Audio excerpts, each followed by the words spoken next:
A new plan could give South Bend all the power when it comes to water and sewer in big parts of St. Joseph County. Yeah, a court ruling is allowing cities to stake their claim, and the battle is just beginning here. WSBT's Chang is digging into it tonight for us.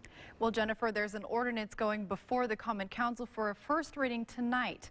If it's passed, South Bend would have the right to provide water and sewage services in those unincorporated parts of the county, and neighboring cities like Mishawaka would have to ask permission from South Bend anytime they want to build in those areas, and that's not sitting well with Mishawaka's mayor. South Bend and Mishawaka have followed a gentleman's agreement as long as anyone can remember when it comes to water and sewage. Any property east of Hickory Road would be served by Mishawaka. Anything west, South Bend. We share a common border between the two communities, and so we have kind of an imaginary line going north and an imaginary line going south. But South Bend's plan would give the city the power to do away with that agreement altogether. If it passes, the ordinance gives South Bend control of water and sewer services in unincorporated parts of the county. That's Clay Township, most of Granger, and most of Penn Township. It also gives South Bend the upper hand to potentially annex that land.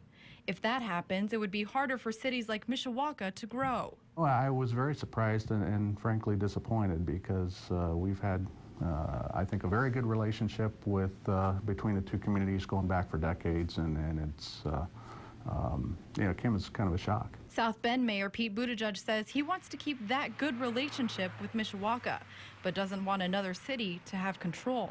The legal framework sets up the cities, unfortunately, in a bit of a race against the clock. But one of the points I've stressed in my conversations with Mayor Wood is that we don't want to get in the way of anything that Mishawaka is trying to do. He says as of right now, there are no specific plans to annex that land.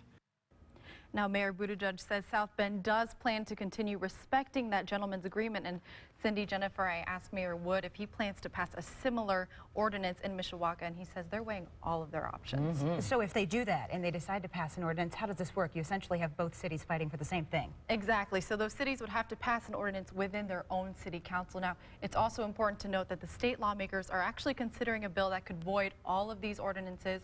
It could make all of this moot. And then you're left with the relationship of what's happened, right? Yeah. Exactly. Yeah. Yeah. All right, It's thanks, been a Annie. happy marriage until now.